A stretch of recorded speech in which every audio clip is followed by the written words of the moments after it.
Regulation of healthcare delivery in Nigeria is very fragmented, with different agencies having oversight over different aspects of healthcare. Some are inclined to supervision of medicine, some to pharmacy and others to technical and ancillary services in the sector. What I'm saying is that the Nigerian healthcare ecosystem operates without an integrated framework, which is supposed to be focused on patient safety and effectiveness of therapy. There are over a dozen regulators within the healthcare system, and this is apart from other regulators covering non-healthcare system, but whose roles and functions tend to touch on the operations of the healthcare area. Supply chain issue is about all of us. We get involved in supply chain every day, even in our houses and what have you. And there are a lot of other people that do a lot of supply chain in terms of moving things from one place to the other. The DHL, everybody else and what have you. What is different about immunization is this. The products that we move around, if we move it around and there's a problem with it, by the time we find out that there's a problem, maybe the patient will have died. That is why it's a very serious matter for us, and the way the vaccines are kept from wherever they are made until they get to the patient, it's very important. Immunization supply chain, it is critical to ensuring that the vaccines get to the patient in an wholesome way and the vaccines are effective. Then it's all about how it is manufactured, from where it is manufactured, and moved from one place to another. For people like, for countries like Nigeria, what uptake is necessary. Some drugs need to enter the cell to act properly, and if they don't enter the cell, you might be loading the patient with the drug, thinking you are doing something. Like, at the end of the day, there could be a lot of side effects. Like statins, especially statin, it has a side effect of muscle problem and pain. It's because they have not identified the gene that is responsible for it to work. So now this nanotechnology is a technology that's employed to improve bioavailability of poorly soluble drugs, and has to do with either producing the excipient or the drug in nanoparticles of less than 1,000 nano. Pharmacists need to be engaged or involved in curriculum development, research, innovation, continuing education. Education is a lifelong process, and pharmacists, especially in academia, need to go attend workshops, seminar, conferences. That's what we're doing now. Next, education is very crucial when we're looking at healthcare, and improved clinical quality is as a result of direct patient education. So for us to be able to look at improving health outcomes, that education must be efficient, that education must be cost effective. Francis Bumi talked about counseling. I don't know how many of us are working in community pharmacy space. Can we raise our hands, show of hands? How many of us work in community pharmacy? When you are employing pharmacists, how many of you make it a criteria that the pharmacists you're employing can speak local language? What can we as pharmacists do to ensure that patient counseling is not burdensome and patient counseling is effective and lucrative to the pharmacist and the pharmaceutical business? And how satisfied are you with patient counseling provided by pharmacists? Most people said they were satisfied. There was a small chunk that said dissatisfied. So we see that counseling is taking place. Most pharmacists feel satisfied with that counseling that is taking place. There is an evolving landscape. And if you are here in this room and you have not yet woken up to the fact that there is an evolving landscape, you might miss it. I need you to please pay attention. Pharmacists are becoming different entities. There is a rise in pharmacy chains across the world. In Nigeria, we're slowly to change. But at least we have MedPlus who clocked 100 branches last December, and I know has become more aggressive with their rollout. There is a rise of digital solutions for business operations. Thank you. And if you miss out on digitalizing your operations, you will continue to use a blunt axe to cut down the tree. Yes, you cut down the tree, but it is with sweat, a lot of effort, and a lot of weight on your shoulders. And some of the things I heard even today are symptoms of you carrying much more weight on your shoulders than you should be doing because you have not quite digitalized your operations. Primary health care is one area which you cannot separate from achieving universal health coverage. For you to achieve USC, you must have a functional, robust, and up and doing primary health care services. Why? Because I can say without fear of contradiction that more than 70% of the cases we see in general hospital and tertiary institutions are not even supposed to be there if we have a strong primary health care at the lower level. So if we are talking about access to health care, primary health care is the engine. And that is why even the federal government's primary health care reform is being pursued vigorously all over the country, with states coming up with agencies, boards that drive this transformation for the betterment of our people, so that health care can be brought to those states of the Commonwealth who is down there in the villages.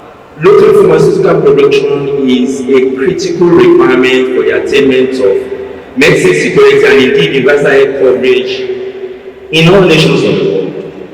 And every nation that has actually achieved universal health coverage and done very well in medicine security have taken pharmaceutical manufacturing very seriously. And that talks about government involvement many times. You see government direct involvement and government direct intervention in pharmaceutical manufacturing. And examples abound all over the world. I'd like to start with Germany.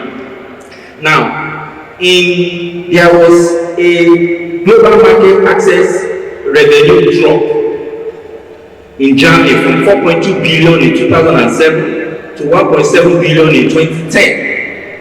And the value of the pharma market in Germany also declined from about 11% to 7% about that same period. This same period, you had an annual pharmaceutical revenue to GDP loss of about 31 billion US dollars. What did the government do?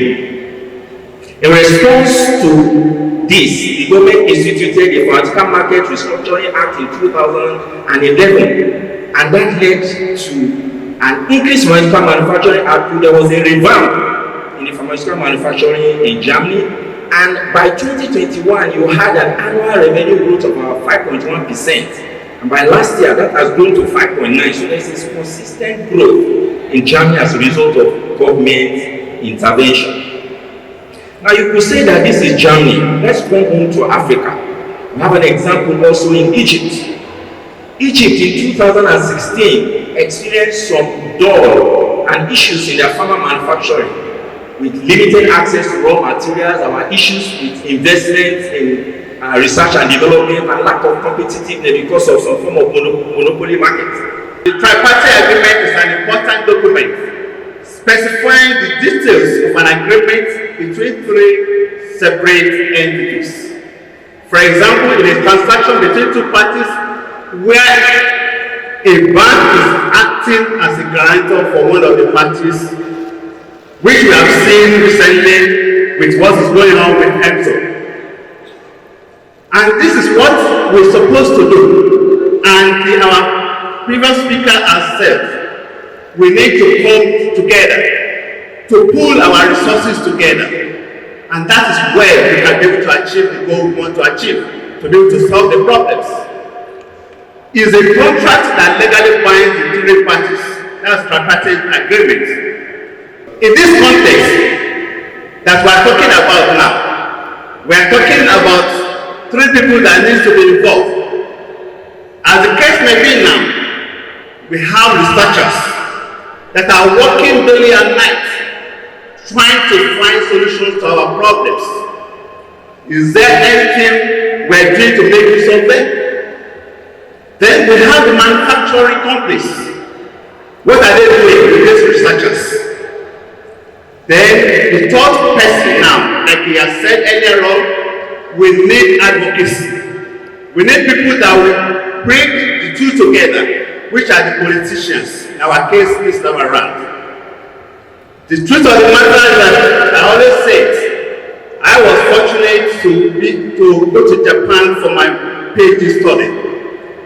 And fortunately for me, as a Mongosho scholar, I made admission at Tokyo Medical and Dental University, Tokyo. I can say that, to be honest, when I was coming back to Nigeria, I thought the same thing I experienced there, I would start experiencing back here. But the issues in health and pharmacy council in particular cannot be situated in that, because the responsibility on the PSN goes beyond professional regulation. It also covers sector regulation, and that is very key. And then you also have other stakeholders being regulated that are not professionals. And if by chance we leave that to say deal with these individuals, I mean by taking money from them by way of registration and then regulate yourself, you can be rest assured that it's going to be calling for chaos.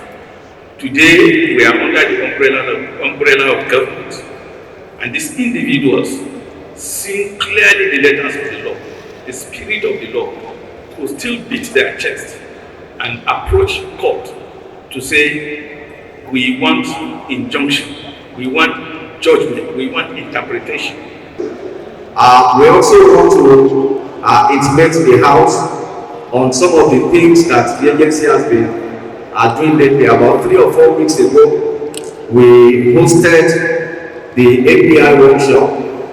That's the active pharmaceutical ingredients workshop.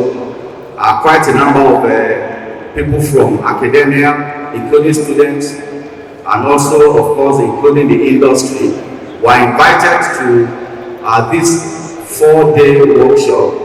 Very elaborate, and the whole idea is to make sure that we position the country to be able to produce active pharmaceutical ingredients. You will recall that during the recently, I mean, not so recent, during the pandemic, the COVID-19 pandemic, all nations were shot against each other. Today, that's India that we rely on for a significant amount of the drugs that come into the country. Could not even open to us. So that was a lesson that we have learned, and with some companies now positioned to begin to manufacture APIs, it can only be well for the industry. Of course, another area that we've been working on is the area of making sure that our local manufacturers are capacitated. About 3 weeks ago, we UNICEF hosted an event whereby all of our major manufacturers and importers were invited. And the most important highlights will be what I will emphasize for the next 2 or 3 minutes. One of the highlights is that there is a concept of health insurance under one roof, and what that means, the implication is that the National Health Insurance Agency is now responsible for lives that has something to do with federal government. So they are only insuring federal government workers and then students in federal institutions across the length and breadth of Nigeria. Most of the insurance operations now take place at state health insurance level. So the implication for community pharmacies in Nigeria is that we therefore have to go ahead and negotiate with those state health insurance agencies. It is no longer the usual game of always working with the National Health Insurance Agency. Right now, every state is on its own. The only thing is that they must derive their powers and under the regulation of National Health Insurance Agency. The second important thing is that for payment mechanism, the Health Insurance Agency or the state health insurance scheme is now responsible for direct payment to the healthcare facilities. Before this time, it used to be passed through the HMOs and then through the healthcare facilities owned by physicians before it can get to other healthcare provider. I think that's very important to know. And so, for CPs, some critical elements of what we have to be doing is that at state level, we should go ahead and express our interest, just like Lagos State has done. They have done expression of interest and they've submitted it to relevant authority. So every state now should go ahead, negotiate with the state health insurance scheme, express their interest and get prepared.